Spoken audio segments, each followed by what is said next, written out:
जो सर्वे हुए हैं, अगर पार्टी उनके उस आधार पर टिकट देती है तो हम भी टिकट का दावा करेंगे, अन्यथा अगर नहीं देती है तो जनता का पूरा मूड है कि इस बार आप चुनाव लड़ें, तो हम चुनाव इस बार लड़ने जा रहे हैं, ये तय है।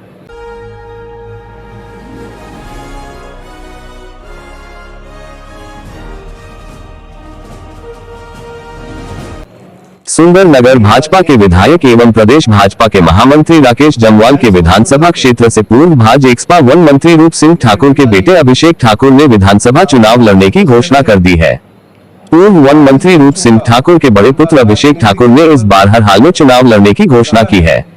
सुंदरनगर में पत्रकार वार्ता को संबोधित करते हुए उन्होंने कहा कि भाजपा हाईकमान से भाजपा के टिकट की मांग करेंगे और अगर भारतीय जनता पार्टी सर्वे के अनुसार टिकट देती है तो भाजपा की सीट पर चुनाव लड़ेंगे और अगर भाजपा टिकट नहीं देगी तो भी निर्दलीय प्रत्याशी के रूप में वर्तमान विधायक के समक्ष कड़ी चुनौती देते हुए चुनाव लड़ा जाएगा।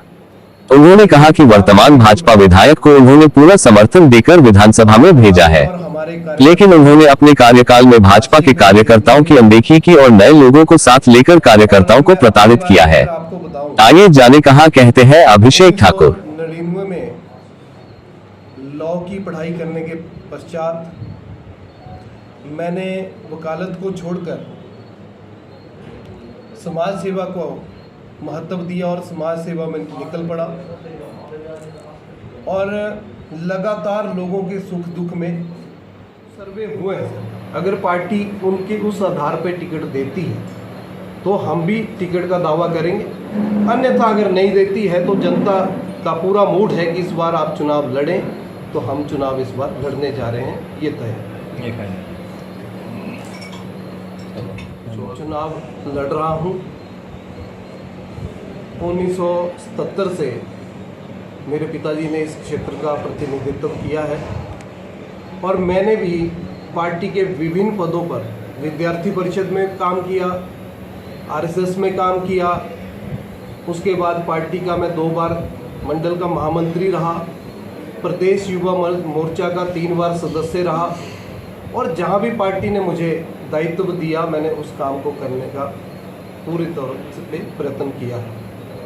और आज जब चुनाव आ रहे हैं तो सुंदरनगर विधानसभा की जनता का मुझ पर भारी दबाव है, कार्यकर्ताओं का दबाव है कि आप चुनाव लड़ें, क्योंकि मैंने 1999 में वकालत की परीक्षा पास की और उसके बाद समाज सेवा को चुना और लोगों के बीच में दिन रात जा कर के उनकी सेवा की। चाहे वो कोरोना काल हो, कोरोना काल में जब सब लोग घर में दुबके पड़े थे तो हमने लोगों के बीच में जा कर के जनता की सेवा की और सुंदरनगर विधानसभा क्षेत्र का कोने कोने में हर घर में मैंने दस्तक दी है और हर घर का बच्चा बच्चा मुझे पूरे विधानसभा क्षेत्र में जानता है। हम लोगों की सेवा में पूरा परिवार तत्पर रहा है, जिसके कारण आज लोग ये चाहते हैं कि आप चुनाव लड़ें। बार पार्टी के आदेशों के अनुसार नए आदमी को टिकट दिया 2 बार और पिछली बार पार्टी ने ये कहा कि आप सब मिलकर के चलें और हमने सबने मिलकर के ये प्रयास किया और भारी मतों से सुंदरनगर से भारतीय जनता पार्टी का प्रत्याशी जिताया। पर जीतने के बाद हमारे जो प्रत्याशी यहाँ से बने उन्होंने जो कार्यकर्ताओं की अनदेखी की, 80% कार्यकर्ताओं के काम नहीं हुए, नए नए लोगों को बीच में जोड़ा गया। आज जब हम देखते हैं पिछले 5 वर्षों में सुंदरनगर कांडों का अड्डा बन गया है। जैसे पिछले दिनों आपने देखा कि बलात्कार कांड सुंदरनगर में हुआ, कोई कार्रवाई उस पर नहीं हुई।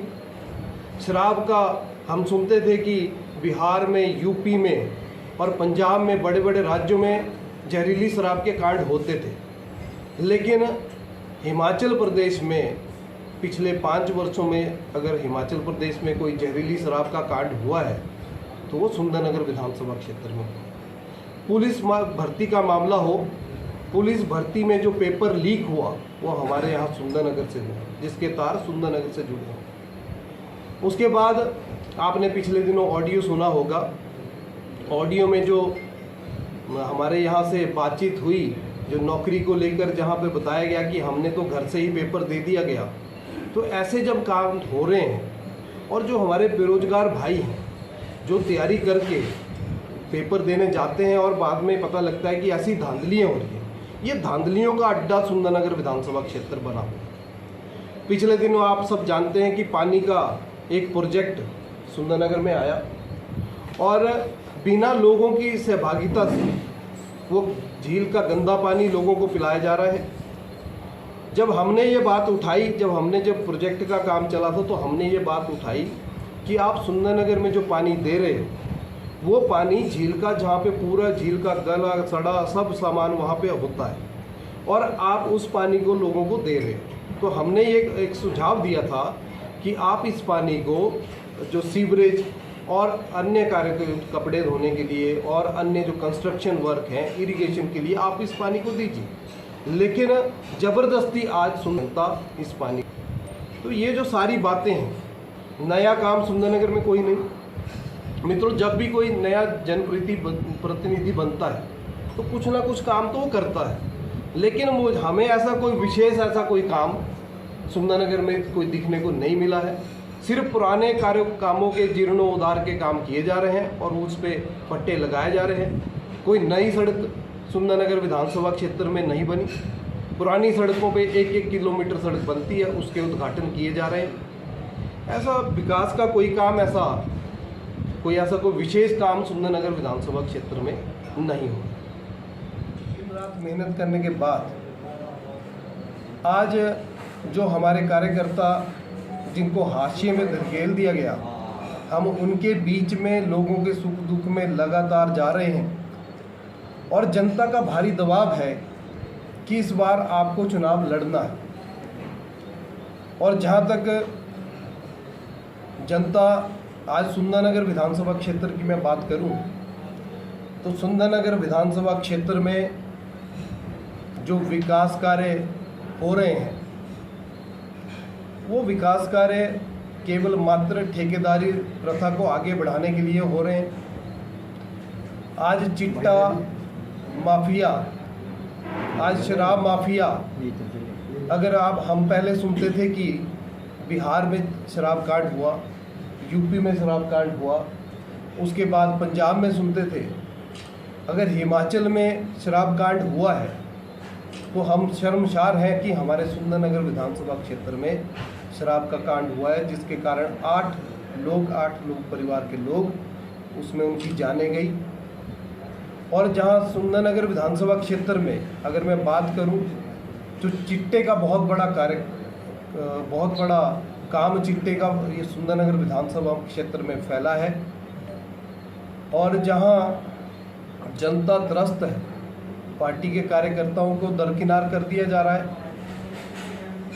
और मैं ये पार्टी से भी अपील करना चाहता हूँ कि अगर सुंदरनगर की सीट निकालनी है, पिछले बहुत से दिनों में आपने सर्वे किए हैं और सर्वे के आधार पर अगर टिकट देंगे तो निश्चित तौर पर भारतीय जनता पार्टी की सरकार रिपीट होगी। अन्यथा हम पे जनता का दबाव है और हम हर हालत में निर्दलीय प्रत्याशी के तौर पे मैं चुनाव लड़ने वाला हूँ।